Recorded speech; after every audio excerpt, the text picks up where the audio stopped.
edition of Road Warrior. I'm your host, Grant Roberson, and today we take a different vantage point from the start, and that's on the inside of this 2013 Nissan Juke Nismo edition. Now, if you've never heard of Nismo, it's the kind of race-inspired version from Nissan, and it is kind of the enhanced behind-the-wheel experience that you're going to be looking for. Now, the Juke has been out, and we've looked at other models they actually passed by, and we kept thinking that's not what this vehicle looks like, and it's true because this edition is special. It comes again from that performance lineup. Now, the biggest thing on this vehicle is under the hood. They've enhanced the horsepower just a little bit. Instead of the direct injection engine, they've actually gone with the 1.6 liter turbocharged model. It increases the horsepower just a little bit, going to take it up to about 197 horses and 184 foot-pounds of torque. That's a little bit of an increase from the standard model, and the biggest thing is that's going to drop your 0 to 60 by a few clicks, under 8 seconds from 0 to 60. Now, the excitement on this vehicle is going to center right around this 6-speed manual transmission. Now, this is a front-wheel drive option on this vehicle, but there is all-wheel drive as well. Now, unfortunately, on the all-wheel drive model, that's only going to be the Xtronic Cvt System, which is a 7-speed automatic with a manual-like mode. Now, what I loved about this, obviously 6-speed, is that you're able to kind of thrust this vehicle down the road and you get off the line very quickly. And of course, what I love about it is you boot, scoot, and boogie, and you get that tire spin as soon as you stop on the gas. Now, right from the start, when you get in this vehicle, you're going to notice that this is not your average cup of tea.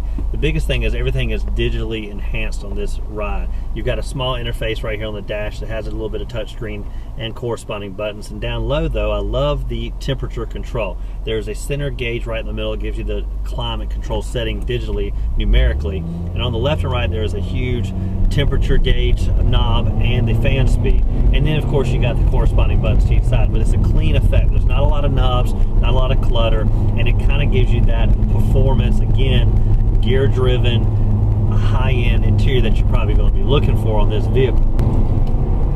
Now, on any performance model, you're of course going to look right here behind the wheel from start, and there's huge speedometer and tachometer, not to clutter around with anything else. There's no extra information that you're going to need, and the tach is kind of in a red adornment, so you can watch that, and it's got the 7,000, 8,000 RPM at kind of a boxed out angle, so you know when you hit that, you're going to know anyway because it's going to squeal just a little bit more.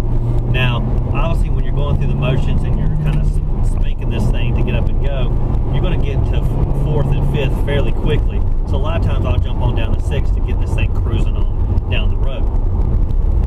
Now, other information that you're going to have on the fly is right between the speed and the tachometer, and that's going to be your fuel gauge and your oil temperature. Now, one little note is the fuel gauge is actually fairly small, and it will not alarm you if you should get below the kind of empty state it wants you to be at. Instead of alarm or some type of audible beep, it actually just has a little blinking light. And it actually took me a moment to notice it.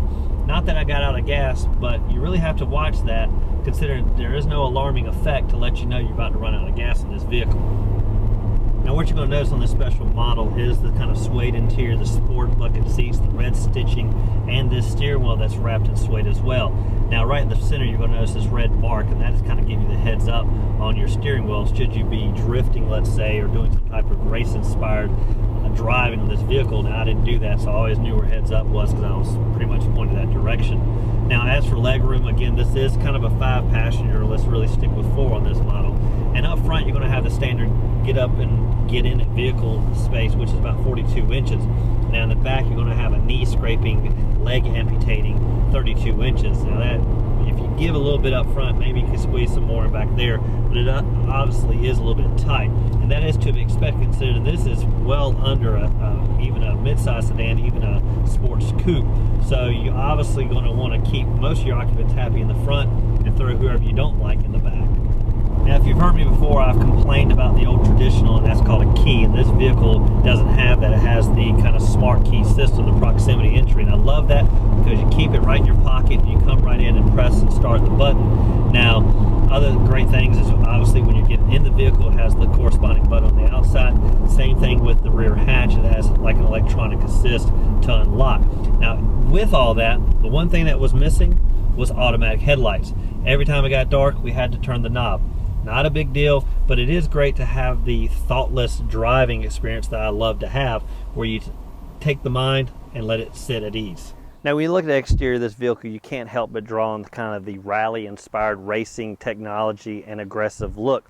Now, when you look at the corners, you obviously see that the wheels are pushed about as far as they can go. And overall, this vehicle is going to measure in about 14 feet and has a stretched wheelbase of about 8 feet. Now, by the width and height, you're looking at just around 5 feet tall and just under 6 feet wide. So these are not huge numbers by any means, and you don't expect that on this type of kind of go-anywhere smaller vehicle with an aggressive engine under the hood. Now, surprising, even as short as this vehicle is and small, it still has an aggressive and big boy attitude, and actually, to me, actually growls before you actually even get behind the hood. Now, what I love about this is, again, it has that rally car inspired exterior. You're going to see that with kind of the lower body fascia and the body kit that it has on the front and the sides. But up front is the biggest rally inspired portion, and it is the separate headlight assembly and turn signal area. Now, up here is obviously turn signals. They're on both sides, but down here is the actual headlamps and gives you that rally inspired exterior like we talked about. Now, what's interesting from the cockpit, actually looking at these, actually it's like bug eyes bowing out at you. And I actually had a flashback to the old days when I tested out the Isuzu V-Cross. Now, there's not a huge comparison between this vehicle and that, but Isuzu V-Cross was kind of more cutting edge at the time. Had a lot of gawkers looking at it, and that was an SUV-like vehicle that had a lot of ground clearance and off-road worthiness. Now, it's not the same idea here, but to me, this is cutting edge. Again, Mini Cooper kind of led the way. This is leading the way. Now, in some vehicles, you would assume the back end is probably where they spend the least amount of time because, heck, it's the last thing people see when they're driving by, but not in this case. There are no standard rear taillights here. This is kind of a built-in design here. I'd hate to even think about what these cost should you break one. Now, I love this built-in sculpted line here. No huge haunches, built-in, almost a liposuction type of design. Now, what's even better, we put a little cup holder here, stick it right there, and actually carry your drinks. Nice little resting area for your cell phone, of course. Now, again, I love this. They've actually redesigned the rear spoiler as well on this particular model. Add a little bit less drag to it, allows for better aerodynamics. Same thing with that body kit around the lower fascia, allows for the air to flow around and give this vehicle a lot more dramatic appeal and make it a speed demon. Now, again, looking at the backside a little bit deeper here, you're going to notice at least a protruding rear bumper for added protection and safety. And I looked underneath here, and it's a good solid steel that's going to help you on this small vehicle for any type of unfortunate rear-end collisions. Again, we're noticing the red body line featured in the front and all the way around the edges coming in, again tying in this whole design. Now, again, we talked about it earlier, the smart system. Walk back here, press the corresponding electric button, and it pops right up. Now, I love once this pops open, you're going to have a little bit about 10 cubic feet of cargo space back here. And even better, though, is there's cargo space underneath, a deep kind of well that is built in here, and it's divided, and you can put things in. And that's surprising considering this is a small vehicle, so having that extra under the carpet storage is great. Even better is there is a spare tire down low. Pull this out, and it's tucked in right there, so you have that capability should you be rally racing. If you're like me, you're going to turn any vehicle into a hauler of some sort, whether it be people, of course, or cargo. So I'm always looking at possibilities of what a vehicle can hold, no matter its limitations lengthwise or vehicle size. Now, what I love about this thing can triple its cargo in one fell swoop, and it's easy. There's actually a little kind of pull handle right here. You pull that and flip it forward. Same thing over here. You flip it and fold it forward. Now, what's great is once you pull the headrest out, it'll all lay flat, gives you one seamless cargo area. And this was helpful. I actually went to the lumber yard, believe it or not, needed one piece of wood, 8 feet, actually fit totally in here, of course, sitting on the dash up front.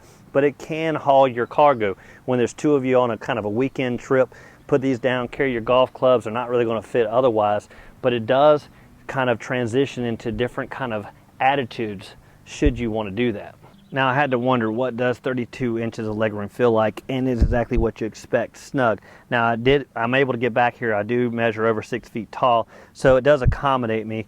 And it is a vehicle that is worthy of maybe a night out with the friends and things like that. Just keep it to a total of 4 people if you can, because obviously the rear center passenger is going to be a little tight. Now, when you get back here, all the seat belts are accommodating. They're right where you want it. You do have a little niche for a water bottle, as there is no other place to kind of put your beverages should you need to.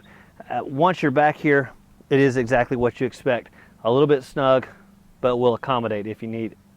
Now, if you're like me, you can't help but get behind the wheel and feel inspired to race. Now, I am a 0 to 45 as it comes and rarely try to exceed the posted speed limit. but this vehicle will tear at every fiber of you that wants to go fast. It has that kind of appeal in it. The exterior demands it, and under the hood delivers it. So this vehicle is the go-to choice for anyone wanting a spirited ride. And again, price-wise on this vehicle isn't too shabby, and most people can get behind the wheel. Now, when you look at this vehicle overall, you can't help but wonder, where does it fit in your daily life? Now, for this family of 6, you obviously not going to squeeze everyone inside, and it may be more of the daily commute to work or the weekend getaway type vehicle. But for anyone else, it's a great commute vehicle. Again, with this turbocharged engine, we still got around about 28 to 29 miles per gallon. Now, the vehicle is also economically priced, usually start under about $20,000. This special edition is going to run more in the mid-20s. So it's economically priced. You can get behind the wheel for a reasonable dollar, but even better is you have that aggressive, sporty appeal in a small size offering, and you can still squeeze a couple of friends in there should you need to. Now, again, I'd like to thank you for watching this edition of Road Warrior. I'm your host, Grant Roberson, and as always, keep both hands on the wheel and eyes straight ahead.